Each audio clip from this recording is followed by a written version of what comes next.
नमस्कार साथियों, स्वागत है आपका।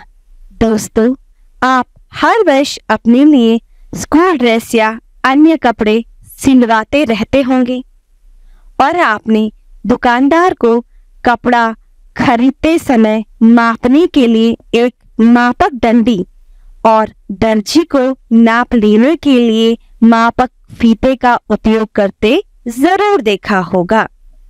और कभी-कभी कपड़े टाइट हो जाने पर 2 अंगुल खोलने के लिए भी कहा होगा। आज हम इसी नापतोल की बात करेंगे। दोस्तों, आज हम NCERT कक्षा 6 जिज्ञासा के पाठ लंबाई एवं गति का मापन के माध्यम से इस पाठ को जानेंगे। और दोस्तों, आज की इस विज्ञान यात्रा में हमारे साथ होंगे प्रोफेसर ज्ञानू, जो बहुत बुद्धिमान और जानकार हैं। तो आज की विज्ञान यात्रा प्रारंभ करते हैं प्रोफेसर ज्ञानू के साथ। नमस्ते साथियों, मैं हूँ ज्ञान का पिटारा, विज्ञान का सितारा प्रोफेसर ज्ञानू। आज हम करेंगे एक मजेदार भ्रमण, समय की सैर, दूरी की दौड़ और गति की यात्रा। बात करते हैं दूरी की। कोई स्थान कितना दूर है, यह जानना महत्वपूर्ण होता है ताकि अनुमान लगा सके कि वहां हम कैसे जाएंगे। पैदल जाएंगे या फिर बस में, ट्रेन में जाएंगे या फिर एरोप्लेन में। कक्षा में उपस्थित बच्चों से ब्लैक बोर्ड तक की दूरी पूछने पर उनका उत्तर मिला 2 कदम, 4 कदम, 10 कदम, और कोई बोला 5 हाथ तो कोई 7 हाथ। अरे भाई, यही तो समस्या है। सबके हाथ और कदम अलग अलग है, अर्थात हाथ और पैरों की लंबाई में अंतर है। अब आवश्यकता है ऐसे माप की जिसमें असमानता ना हो, जो प्रत्येक परिस्थिति, प्रत्येक समय और प्रत्येक स्थान पर एक समान हो। इस समानता के लिए वैज्ञानिकों ने मापन की मानकीकृत माप अर्थात स्टैंडर्ड यूनिट बनाई, जिसे अंतर्राष्ट्रीय मात्रक प्रणाली या SI मात्रक प्रणाली भी कहते हैं। SI मात्रक प्रणाली में लंबाई का मात्रक मीटर, जिसे छोटी दूरी के लिए भी प्रयुक्त किया जाता है। लंबी दूरी के लिए यह सुविधाजनक नहीं है, इसलिए लंबी दूरी के लिए हम किलोमीटर का उपयोग करते हैं। 1 किलोमीटर 1000 मीटर के बराबर होता है।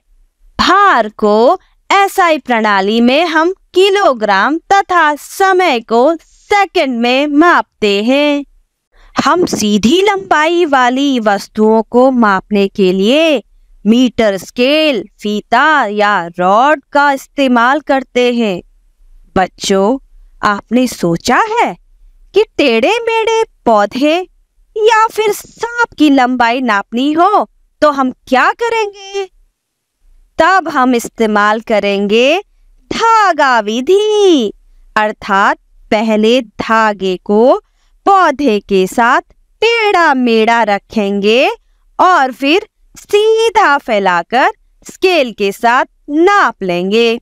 यही प्रक्रिया सांप की लंबाई ज्ञात करने के लिए भी हम कर सकते हैं। अब हम चलते हैं पाठ के दूसरे पड़ाव, गति की यात्रा पर।